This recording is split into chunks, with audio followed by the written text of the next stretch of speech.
All right, hello, my friends. Welcome to homework 9.2, areas of circles and regular polygons.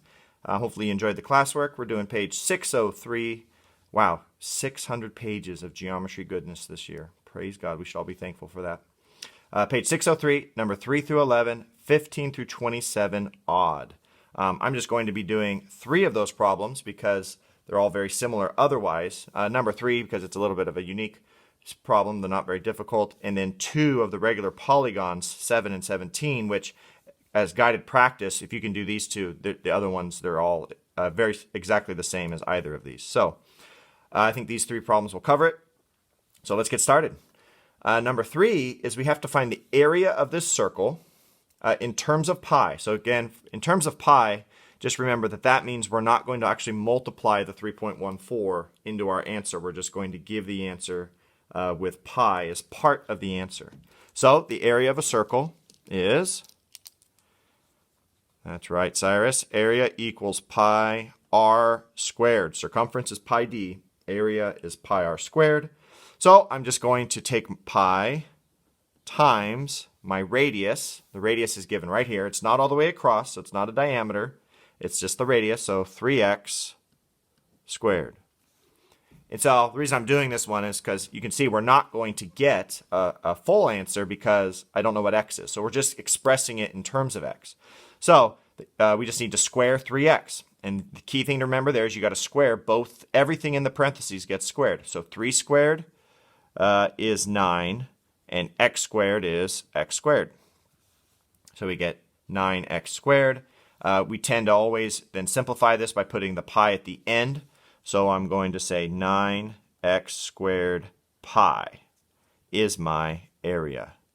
And there were units on this, inches squared, so I will add the inches squared. So the area is 9x squared pi. Notice that's what we mean by leaving it in terms of pi.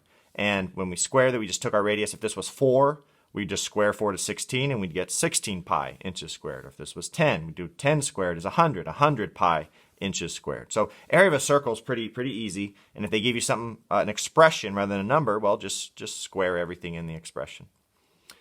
9x squared pi. Okay, on to the main event. Let's find some areas of regular polygons. And so here we have a 1, 2, 3, 4, 5, 6, 7. All right, a heptagon. Don't see those as often. Okay, a 7-sided shape. And we have side length of 3 centimeters. Okay, so let me walk you through how to attack these things. Make your right triangle. Okay, because our area is 1/2 apothem times the perimeter. They've given me the side length. Perimeter was no problem. Side of 3 times 1, 2, 3, 4, 5 times 7. So I know my perimeter is 21. So I've got that done. 21 is going to go there, or 3 times 7. So let's find our apothem. Now notice I'm doing it from the bottom. They gave us that side length. Who cares? They're all the same. I like to work and keep my triangles oriented the same every single time I do them because it's consistent.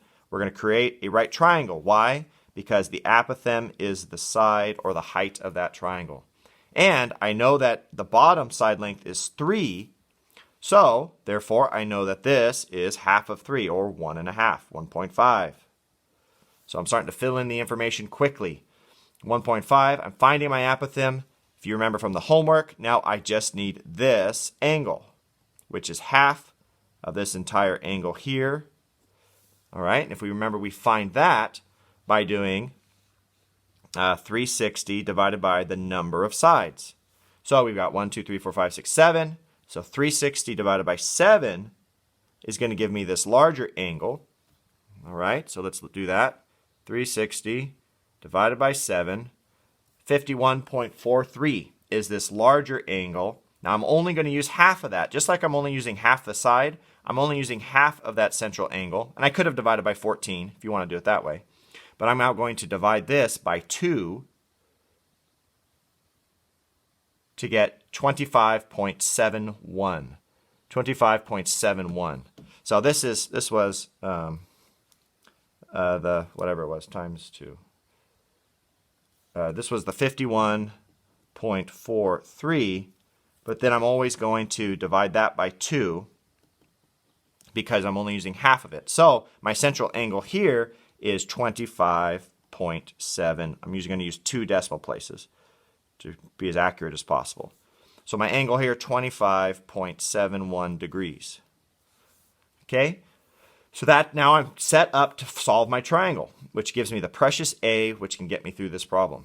Okay, I found the side length, half of this, the bottom of the triangle is half the side length, and I found the angle up here because it's half of the interior angle. 360 divided by 7 divided by 2. So now we can, if we want, I'll even redraw this triangle, because you'll see when I do 17, I'll show you that this is just how I start the problem. So I have 1.5 here, I have A here, and here I have 25.71.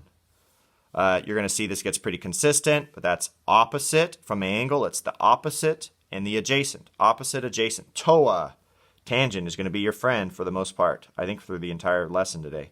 Tangent, 25.71, because that's the angle, equals the opposite, 1.5, over my unknown apothem.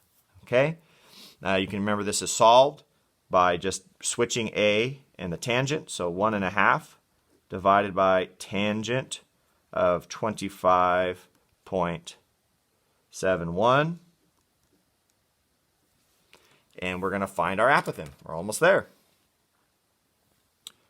So 1.5 divided by tangent of what, 25.71. So there is our apothem, 3.12, we'll call it, 3.12. So A equals 3.12. Bam! Shamalama ding dong. Okay, I haven't heard that before. 3.12. Because now I have what I need to plug into my formula. So let's go back up and finish this off. A equals 1/2 times apothem, 3.12, times perimeter, 3. My original side length is 3 times 3 times 7. So that I'm just going to put 21 because I'm running out of room here. This is 3 times 7 up here. So 21. So 1/2, 3.12 times 21. Let's do it. By the way, you can see, always see I don't multiply by a half. I always divide by 2 at the end, but however you decide to do it. 3.12 times 21. There it is. Got to divide that by 2. 32.76 or 32.8 down to the nearest tenth. So 32.8. The book has 32.7. I will not mark you off if you're a couple tenths off because we're rounding. We rounded here to this number. We rounded here to this number, so it's okay. 32.8. So my area equals 32.8 centimeters squared. Okay, so there it is. Notice the importance of being neat and careful and keeping track of your numbers. If you do that, you can get through these. First we create our right triangle, because we need our apothem. Half of our side length is the bottom of the triangle. Half of our interior angle, which we found by dividing 360 by the number of sides, gives us this, 25.71. This will always result, the goal is always to create a right triangle where we're trying to solve for the missing value. You're going to pretty much use tangent because it's opposite and adjacent in all these cases. We solved for A, plugged it in, got our area. All right, let's do one more.